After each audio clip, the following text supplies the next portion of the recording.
Hello everybody, this is Stephen Job with Constellix. I'm very excited today to present to you a very popular use case that many of our users talk about. And it involves GeoProximity, and that GeoProximity is when you automatically will route users to the closest geographic location where you specify where your resources or servers are. And it also involves failover. And many of our users have asked us, in case one city goes down, how do you direct users to the next closest city? And so we have that functionality in our system. It's very easy to set up. And we allow a lot of different ways of setting it up. You can have multiple redundancy within one city. You can say if one server goes down, go to your backup server. And if that server goes down, then fail over to the next city. Or you can actually list up to 256 servers at that city. You can do pools of servers. You can say I have 10 servers at a city, and if less than 5 are available, then fail over to another city. You can do multiple pools. If one pool's down, go to the next pool, then go to the other city.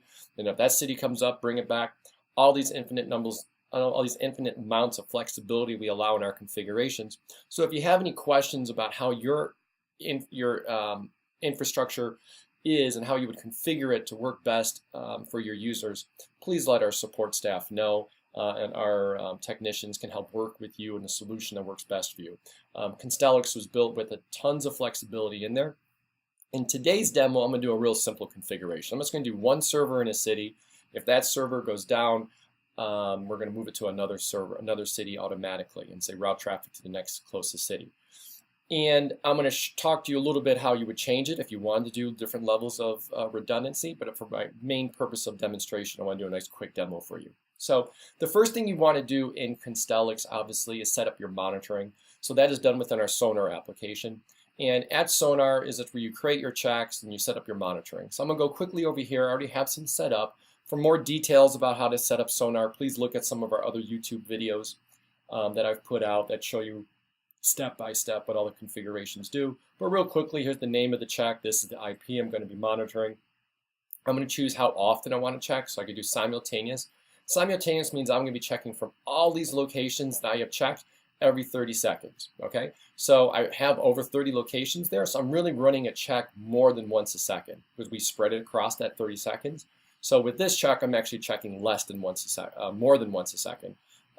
If I did once per site, then I would be checking once every 30 seconds, or I could do once per region, which would say I would do once in Europe, once in North America Central, once in North America East, once in North America West, and I would rotate through that. So right there, I'll be doing 4 checks every 30 seconds, roughly 1 every 7.5 seconds.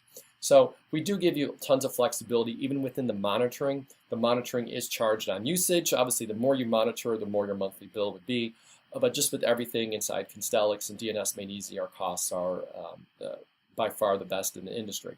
So you're not going to find anything really too expensive, but you have to accommodate that if you're going to be doing 30 times more checks, your monitoring bill will be 30 times more expensive, right? Actually, it does get cheaper and cheaper with volume.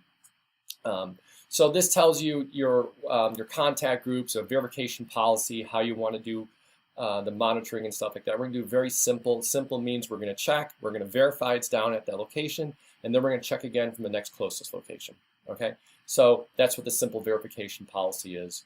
And so first you want to do is set up your monitoring. Then what you want to do is inside of Constellix DNS application, you want to set up your GeoProximity rules. So GeoProximity rules are where you're going to identify where your servers are located. So you can see over here, I already have quite a few set up. So I want to have a nice quick demo where you specify really the latitude and longitude is all we care about. But if you don't know the latitude and longitude, and let's say I want to add one for Chicago, typing is sometimes the hardest part of my demos, and I'm going to go to United States.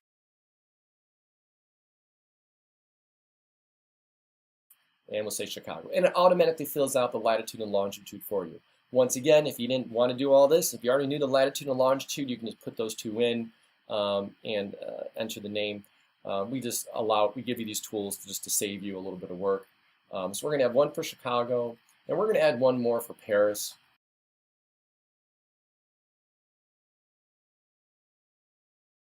You see we figured out the latitude and longitude for you there as well, and save it. So this is where you would create all your different GeoProximity rules. This is wherever you have your VPSs, your droplets, your cloud instances, your dedicated servers, your co-located servers, whatever it may be that you're hosting out there, you want to direct users to regionally.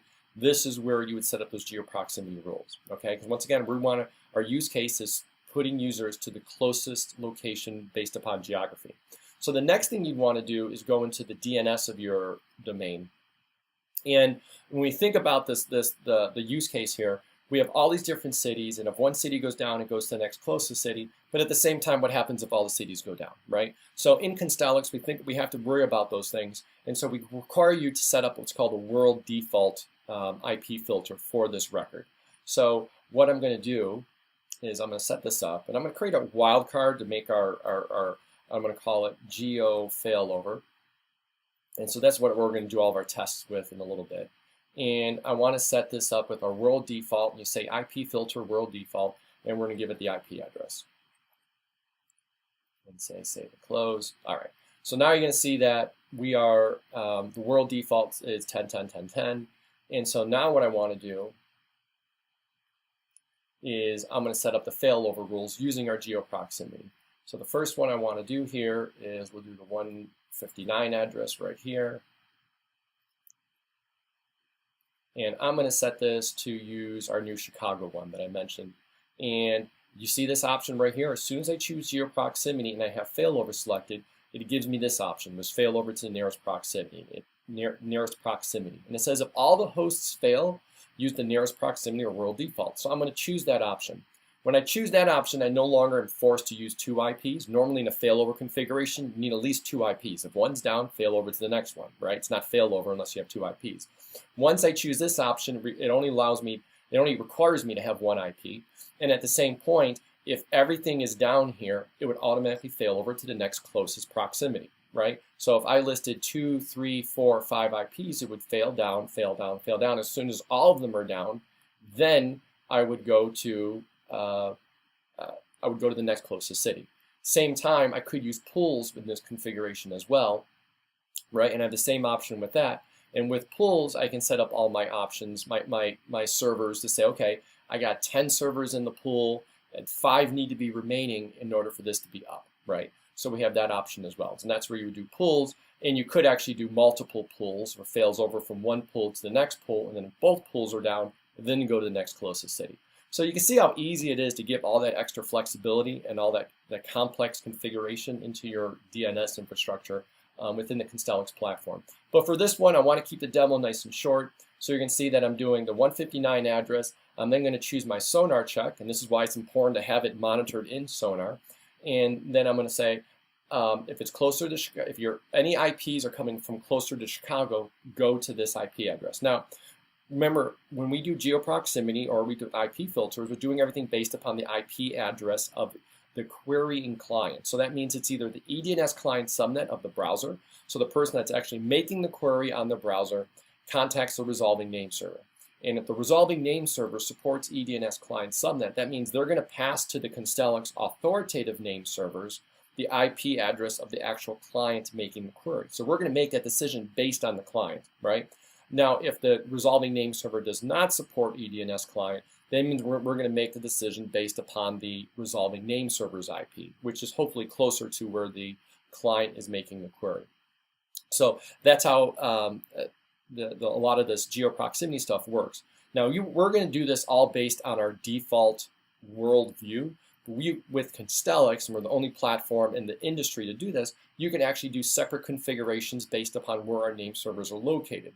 And based upon our IP Anycast Plus network, we route users always to the closest name server. So we could even get a finer granular control of our DNS infrastructure by setting rules just on traffic in European name servers.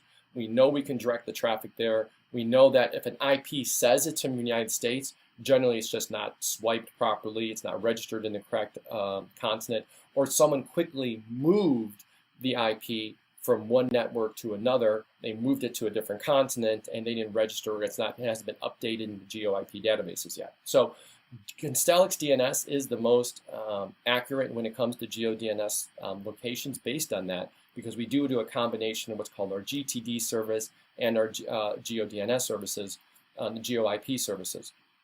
But for this one, the GeoIP services, we're just going to do it in the world default, because I can show you everything I need to do. Once again, if you ever have any issues or questions, you can always contact our Constellix technical support staff, and we can walk you through it. So over here, I have my, my Chicago. I said anything close to Chicago, go to the 159 address. And I'm going to do save and continue. And the next thing I want to do is I'm going to do it again.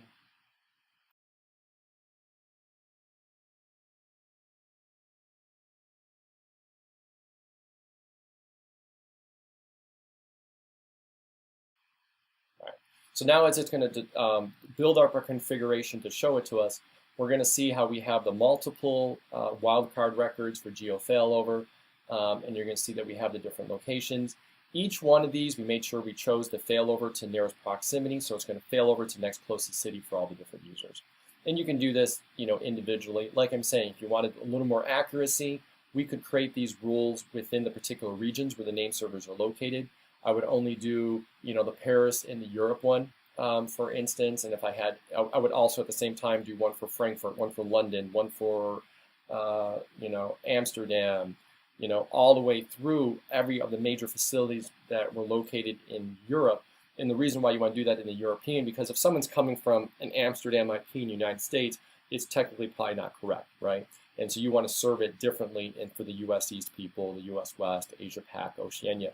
But for this simplicity, what we're going to do is we're going to set it up, and this is as accurate as all the other competitors out there. Actually, this is more accurate. When we do GTD with Constellix, it's even much farther with accuracy. So we're going to set this all up, and with with Constellix, you can review your changes. We're going to commit it. We're going to commit a submit note.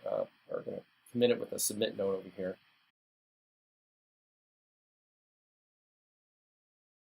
All right, so that's all set up. And so now what I want to do here for some testing is I'm going to go to sonar-light.constellix.com, and I want to do some tests. So let me do a DNS lookup, and I'm going to give it a random number, and then it's going to be Geo, make sure I spell it right, with a Geo Failover, .server.us, right? And I'm going to do an A record lookup, and I'm going to choose one of the Google name servers. Google does use EDNS client subnet, so if someone is using Google, they would get the correct location.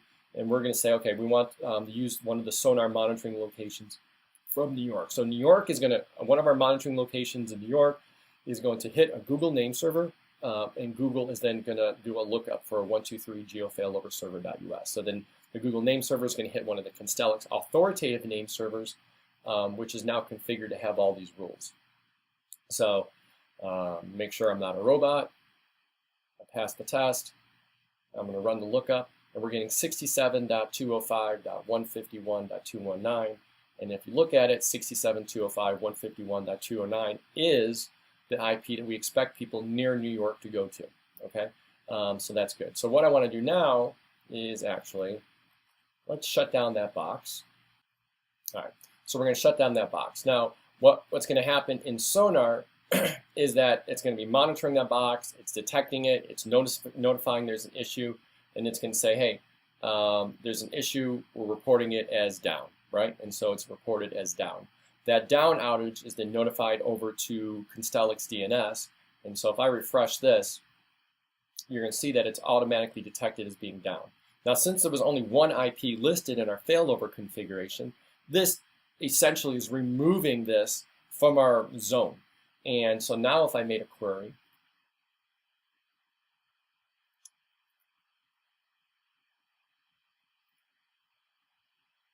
I'm getting 159.203, 178, 171, which would be 159 is Chicago, right? So the next closest location in New York would be Chicago. Now, if Chicago goes down, I would expect it to then go to LA. If LA went down, I would then expect it to go to Paris. So we can actually run through that test real quickly, or we can stand them up one by one.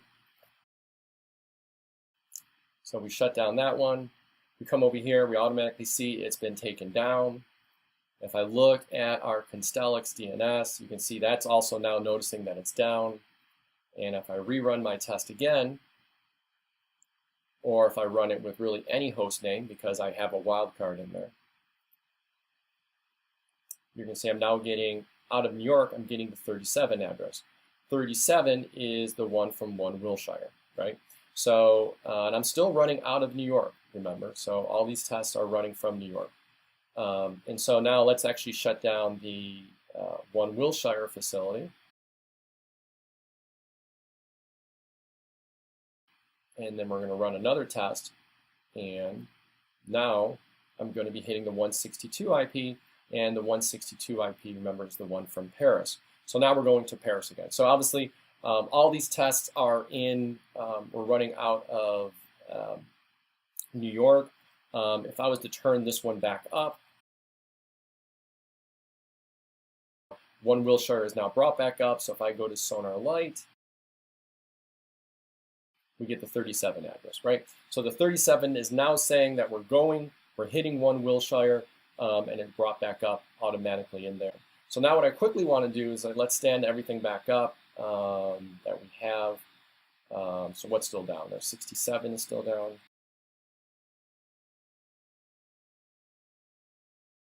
So if we look at sonar, depending upon how we're monitoring, some of the checks are actually checking faster than others. And you can show you how I did that, the frequency of the checks. You can see at the 159 one, I was checking more than once every second. That's actually the fastest one to be updated. So you can see how fast we updated it. Everything's now up in our system. And so if I actually run a query from New York, I should be expecting the New York IP, which is 67.205. And we're going to run this query. And I get the 67.205. If I was to run that from London, Great Britain, obviously I should expect the Paris IP at this point. And I get the 162 IP, which does correlate with Paris. So you can see how easy it was to set up the GeoProximity with failover. If one city goes down, automatically failover to the other city. Real quickly, if you wanted to do this with pools, you would do the exact same thing there. In the pool configuration, you would say, okay, these are all the different systems I have, and this is the number I need available, right? You would say I need 2 available of these 3. And unless 2 are available, I consider the pool down. So you can use the exact same idea with pools, and then inside your configurations, you would, instead of doing the record mode for failover, your record mode would be a pool, and you would specify your pools. And we're showing this within the A records. You can obviously set this up with quad A records as well for IPv6 addresses. You can set this up with A name records, which predominantly are done for people that need fully qualified domain name aliases at the root record, so the CNAME at the root, or you can set this with CNAME records directly itself. So all of these allow you to give your geo IP proximity, and you can also do the failover with it as well. So once again, it's a great tool within Constellix. We're very excited to have it. I hope this answers a lot of questions for our users. And if you have any questions in setting it up, please let us know. Once again, this is Stephen Job with Constellix. Feel free to reach out to us with any other challenges you think you have in your infrastructure, and I'm sure we'll be more than happy to help you out. I'm sure we can answer them and get them done quickly and cheaply, cost effectively. Increase your performance, increase your uptime, make you look super smart, everything above. So have a great day, guys. Take care.